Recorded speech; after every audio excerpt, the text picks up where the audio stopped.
I'm going to go back and talk about some math that you will need in exponential functions.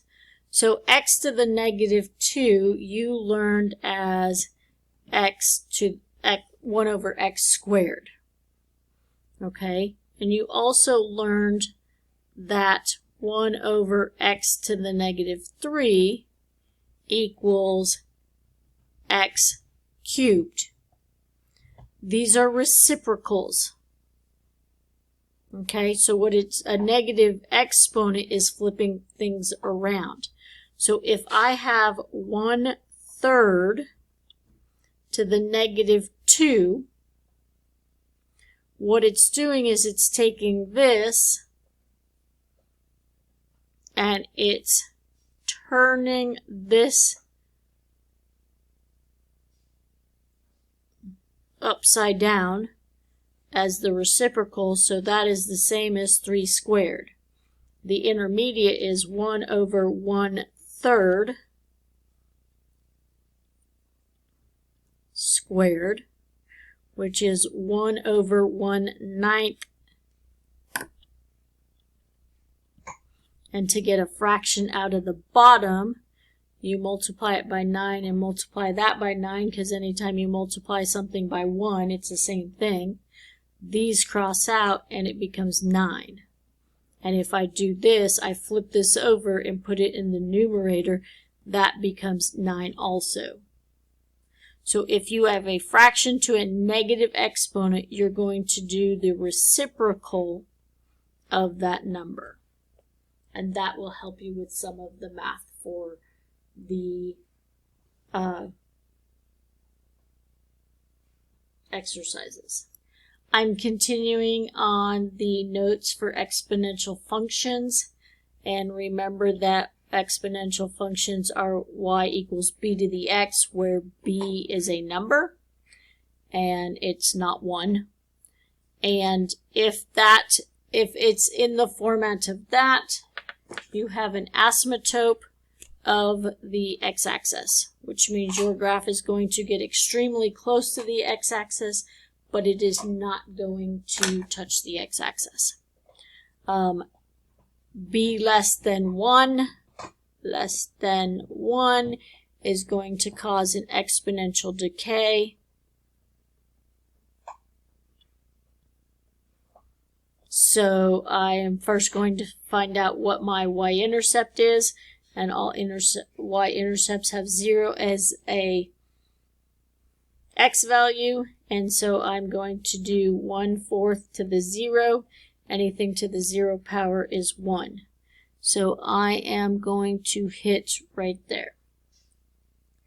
Then I'm going to plug in 2, so it is 1/4 to the negative 2, which is a reciprocal, which is 4 to the squared, which is 16. So at negative 2, it is going to be at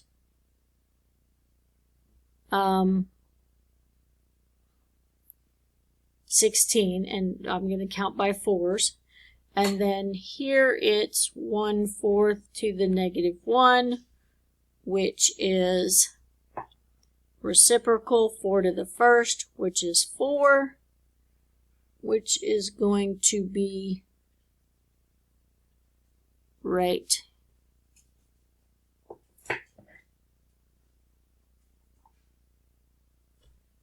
no, that wouldn't work if I did it that way. It would be here. And then this guy would be here. And it's going to come down, and it's going to be very close. And it's going to get closer and closer to 0. Anything to the 0 power is 1. 1/4 to the 1 is 1/4, because it's itself. 1/4 squared equals 1/4 times 1/4,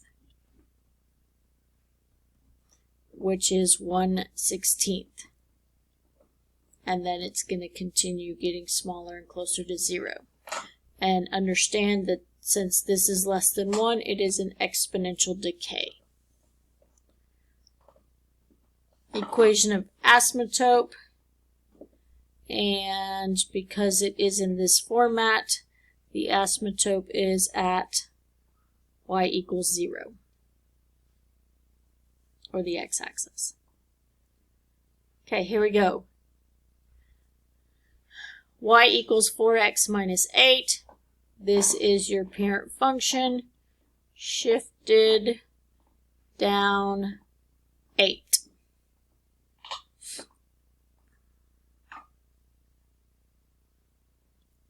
So, y-intercept, 4 to the 0 minus 8. 4 to the 0 is 1. 1 minus 8.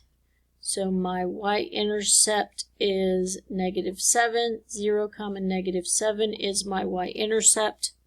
So I'm going to 1, 2, 3, 4, 5, 6, 7 is my y-intercept.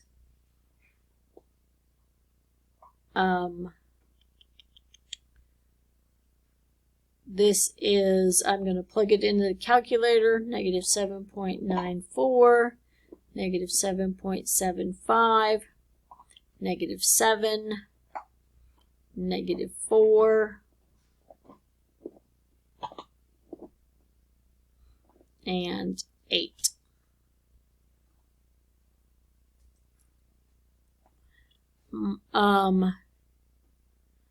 If my y-intercept without a shift is 0, my asymptote is 0, now my asymptote is going to be 8 units down, and there's my asymptote.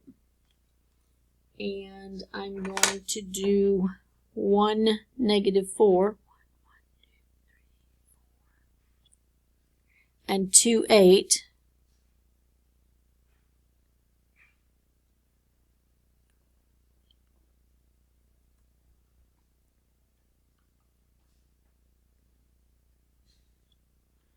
And I'm going to have an exponential growth.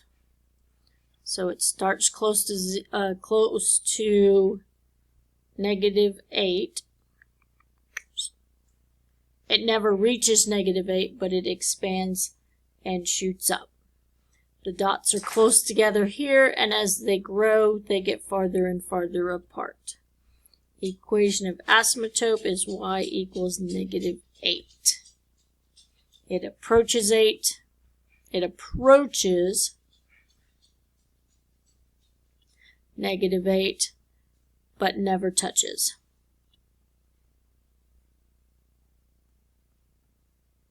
So I'm working off of that parent function that I started, and this was just a shift down.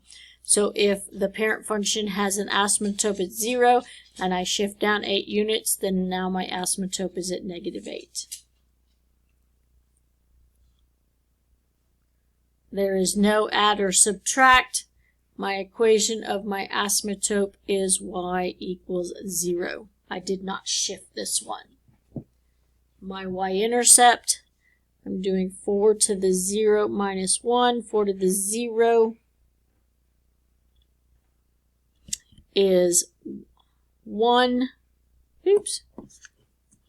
Wrote that wrong and would have messed that up. Okay, so that is 4 to the x minus 1. That's an entire exponent. That is 4 to the 0 minus 1, which is 4 to the -1. That means a reciprocal, which is 1/4. So my y-intercept is 0, 0.25. So it's a quarter. So right there. If I plug in 0, I get 0.25. If I plug in -1, 0.06. If I plug in -2, it's 0.02. Those are done by the calculator.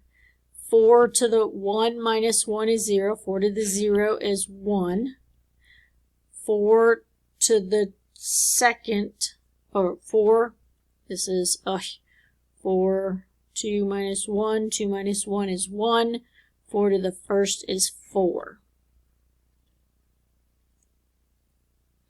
And so it is an exponential growth because that number is greater than 1. It grows.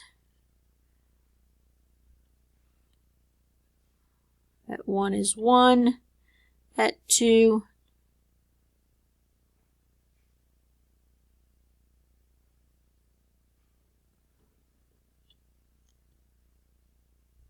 and your asymptote is at y equals 0. That is the introduction to graphing exponential functions.